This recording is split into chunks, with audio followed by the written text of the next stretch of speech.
I'm Vin. I'm Sori. This is a very special review because this is dedicated to Gianna from your dad for your 10th birthday. So happy birthday. Happy birthday. You want us to sing for you? It never comes out very well, but we'll do it anyway. On 3. Oh, we're going to 3? 1, 2, 3. Happy birthday to you. Happy birthday to you. Happy birthday, dear Gianna. Happy birthday to you. So I know we're a little bit late on your birthday, but we are waiting for your dad to send us you guys' address so we can send you a little something in the mail. So be on the lookout for that. Well, there you are, dear listener. Hopefully we don't embarrass you like we embarrass our kids. Actually, the kids don't really get embarrassed of us. No. I mean, they got cool parents. Right. I mean, how much to be embarrassed of? All right, let's do it. Okay, so you have a special message from your father. He said, he said that you're very beautiful, by the way. He said, I dedicate this song to my daughter Gianna. I love you more than the sun, moon, and stars. I wish I could be there for you forever.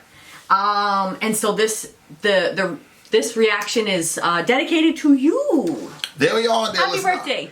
All right, let's do it. Myles Kennedy. That Gojira shirt? Is he rocking a Gojira shirt? I don't know. Yep.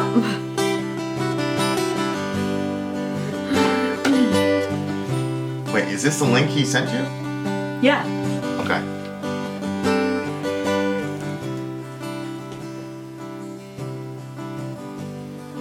Leaves are on the ground. The fall has come. The blue sky is turning gray.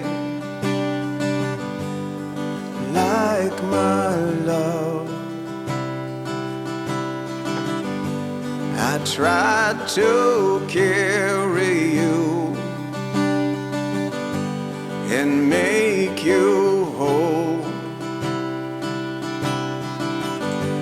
but it was never enough. I must go, and who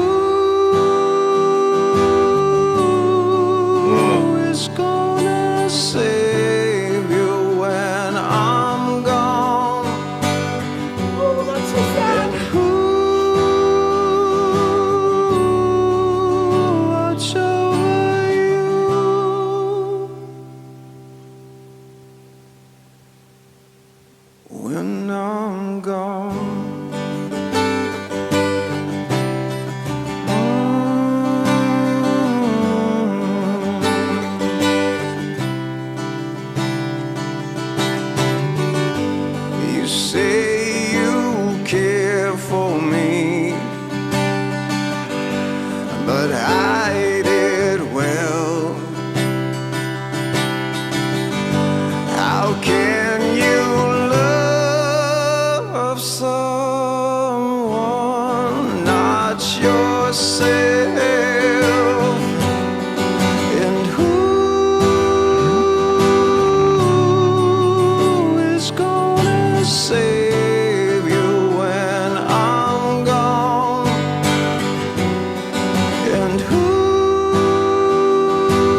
You long to hear my voice, but I'm long gone.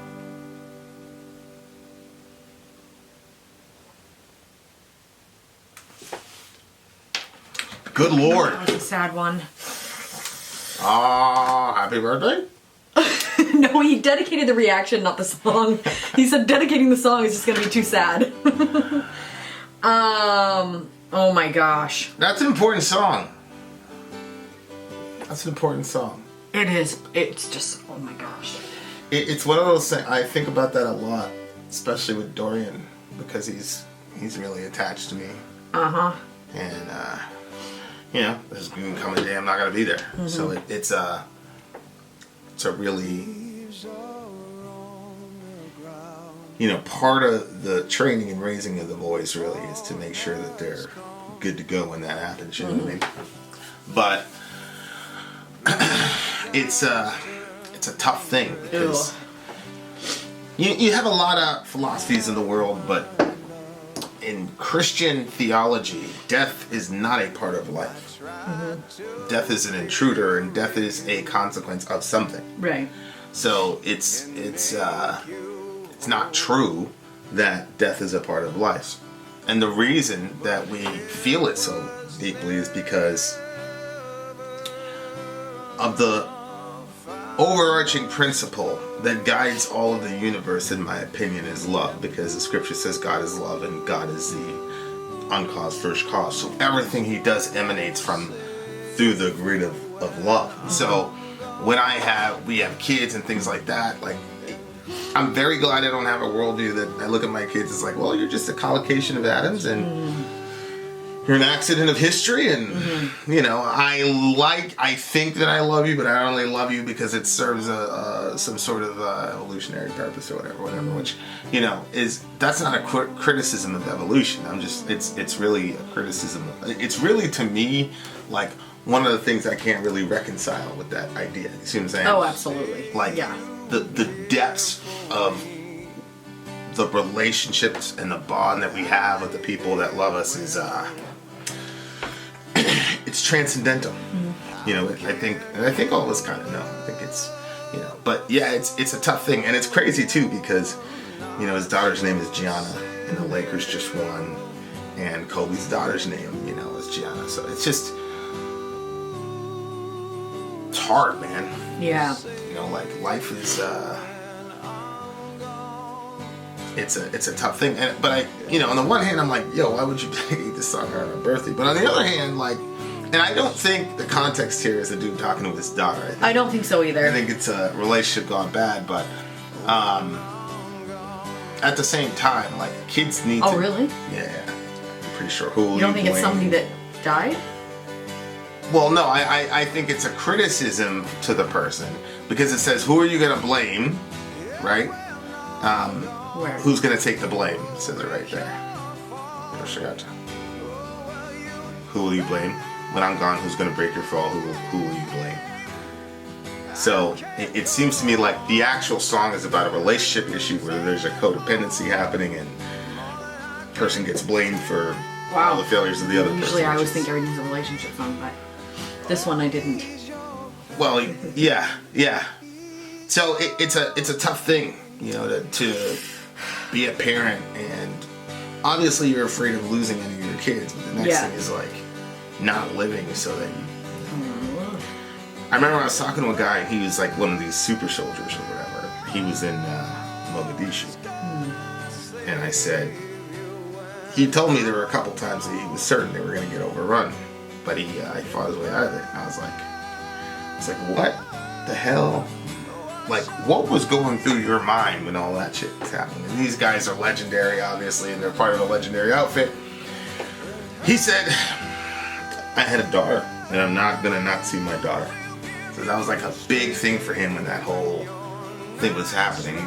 She was like 1.5, and he's like, I'm not going to not see my daughter. I'm going to kill a bunch of people until that shit happens. You know what I mean? Like, so it's insane the love that you have So for sad. your kids. Because for him to make it home to his daughter, he has to make it so a lot of other fathers don't make it home to theirs. It's Yeah. just, Yeah, war's hell, man. Yeah. And that's just Yeah. there's no two ways about it. But Yeah. you know, like imagining the pain that the kids would go through if I died is a pretty sobering thought. You know, because Yeah. we're a pretty close family. You know what I mean? Like there's just a lot of love and affection that we all have for each other. So I think losing me would be tough. Yeah. It'd be tough. Absolutely. But at the same time, it's like I'm looking at the song and I feel very, very privileged to even be able to believe what we believe. Mm-hmm. Because obviously the answer to all those questions is God will look over your kids. Like God is going to come through for your kids, right? And so it's really, really a blessing to be able to even believe that. You know what I mean? Yeah. Like I was in a group one time and they were, I think Azerbaijan was where they had pretty much figured out they were going. And there are some neighboring countries that are problematic. And I remember saying, like, aren't you worried? You know what I mean? Like, and she said, well, they're God's kids. You know, like she's a girl. It's just on a just completely different, like, but yeah, like you have to have that confidence that God is going to take care of your kids. You know, that song that says he puts orphans in families and all that. So, you know, and I always think to myself, like, whatever hardship they go through is necessary for them to be who they need to be in the world. So, you know, I remember one time my mom talking about that, where she was in a prayer thing and she just basically surrendered all three of us to God, you know. But because as a parent, especially a Christian parent, you're always like trying to steer this a certain way, and like you got to be able to let go and let your kids kind of find God on their own. You know what I mean? So, but anyway, the point is like I look at that and I'm like, yeah, I really do. I have confidence that God would take care of them. It's just like it'd be very, very hard, you know. Oh my gosh. So when I was listening to this song, I was thinking about that picture I showed you with the mom holding her kid. And she just found out she had cancer. Yeah. And it's like, oh my gosh. And she's, you know, wrestling with the thoughts of she has less than a year to live. She's not going to be able to see her babies grow up. And like, oh, such a horrible thought. And like, the thoughts of I'm not going to be here for my kid. And then the thoughts of I'm not going to be there for my husband. Then I'm not going to be, is he going to stay alone? No. He's going to find somebody else and some other woman is going to parent my kid. Ugh, it's just too much. Well, you're asking that? What? That's what she was saying. Oh. And I would feel the same way. You know? Like, I think that it's good that the kids would have somebody, you know, that would love them and take care of them, but I don't want another woman taking care of my babies. Yeah, I remember, like, I just talking to my family member, and he's in a dangerous environment, and he's like, bro, people have no idea how sad the world is. Like, people have no idea. I'm like, yeah, I know. You gotta change your hotel room. Right. So yeah, it's funny too, because that particular person, his kid, who's basically a straight A student, it was the first time he had to go off on a trip, and his kid's grades are immediately plummeting. Yeah. It's like immediate almost. And I remember, like, the first time I started, flying out places or whatever, like, I was under some complex circumstances, put it that way, So it was just, you had to put that out of your mind, you know what I mean? Because if you didn't, you might not come home. So you better put that shit in the back of your head. But yeah, it's tough. Life is so fragile too, you know what I mean? Like, it's not, Yeah. stuff can change, like, in a moment. Like, I remember when I was, like, single, and I'm like, literally one day I'm gonna be, like, single, and then, like, the next day I'm not going to be anymore. Right. Like, one day that's gonna happen, and obviously it did. But the same is true, like, everything can be fine and then tragedy can just strike. When I was like walking with the kids, they were all walking in a row. So I'm in the front and I have Dorian in the back because he's almost 15. I turn around. I don't know if you saw when you turn around the corner to come pick us up. He was up on the, you know, they have a bridge to, like, there's a bridge and they have the railing on the bridge so that way somebody doesn't go off. He was walking on the railing of the freaking bridge. And so one slip, he would have fallen down. And I said, get down off there. But I was like trying not to be too panicky in my voice and make him slip because of my panic. I'm like, why would you go up there? Don't go up on stuff like that. But then I think to myself, if I wasn't there, I mean, he's 15 years old. Like, most 15-year-olds are not out with their mom. I'm like... Yeah. Yeah, it's really... Freaking kids, man. And it's just everything can be so, like, changed in like, a moment. But I hear what you're saying as far as, like, trusting that, like... You know, if something were to happen to us, that God would be there for our kids and stuff like that, which is a helpful thought, but at the same time, it's like, this song totally was just, to me, about like a parent and a child. I mean, you could say in a way that it's not, like, I didn't think of it as a breakup song at all, but I could also see it as, like a husband to a wife where the husband like really kind of like really takes care of her. You know what I mean? Like she doesn't sound very independent. Mm-hmm. Well, you know, it says, I tried to carry and make you whole, but it was never enough. I must go. Mm-hmm. Like, yeah, I see what you're saying. But at the same time, like, that's the same thing that you deal with as a parent, especially as a Christian parent. Like, you're trying to make your kids whole. You see the brokenness inside of them and the proclivities towards certain kinds of sin inside of them, and you're trying to get them the gospel, you know, understand to walk through life with your sins forgiven instead of focusing on them. There's so many difficulties, and you, as a parent, you have to reach that point when you realize you cannot make your kids whole. Like, that is way too much of a burden to bear. You can only direct them toward the person who's going to do that, which obviously in our worldview is Christ. But, I mean, there's just a lot of... I think it's a relationship song, but at the same time, there's a lot of, like, parallels with parents and kids, you know, because... That's a doozy, man. But at the same time, while people are here, you celebrate it, you be happy. So yeah, I mean, Gianna, you can't live in the shadow of what might come. Yeah, Gianna, I hope you had a really good birthday, and you're probably not gonna let her watch this over. Yeah, I hope the song doesn't bring you down, but at the same time, I hope you realize your dad loves you very much. Both of them, your earthly dad and your heavenly dad, they both love you very much, and that's for sure. Anything you need from us, just let us know, and we'll take care of you. For sure. And hopefully you enjoy your dad. What do you give the song? Oh, it was a 10 for me. Yeah. It was emotional. His voice was amazing. Instrumentally, the way he just did it, it just, I don't know, like, it was like calming, but at the same time, I don't know, it just was a very, very, very good song. Yeah. And I always kind of lean towards stuff that makes me cry. Well, I had to stop thinking, otherwise I would have bawled through this whole review. Yeah. There's like so many reasons to cry listening to this song. Yeah, it's rough. Definitely rough. No two ways about that. It's a 10 for me too. That guy, what's his name? I have the Alter Bridge one brought up. Well, Myles Kennedy is from Alter Bridge, I think. I think he's a vocalist for Alter Bridge. But, like, I think that he has an amazing live voice. Holy moly. Holy moly. Yeah, he does. And the fact that he's rocking a Gojira shirt is crazy. Because Alter Bridge is not like Gojira. But what can you do? A 10 for me. 10 for me as well. Happy birthday, G. Vin out. Sori out. Gone.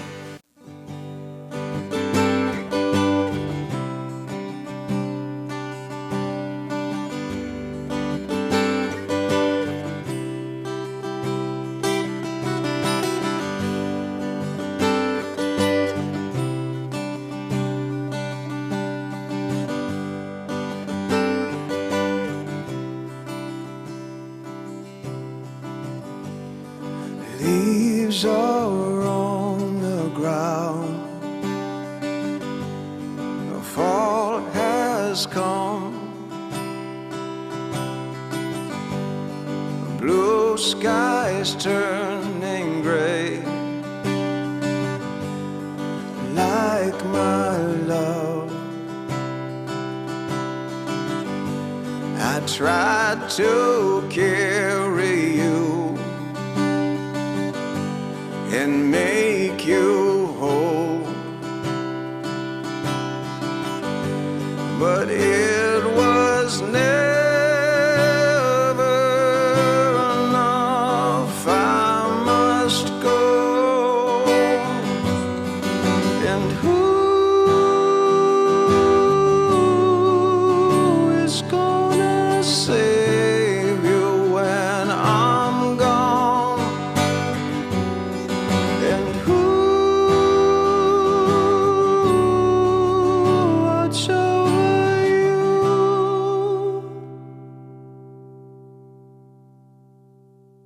when I'm gone?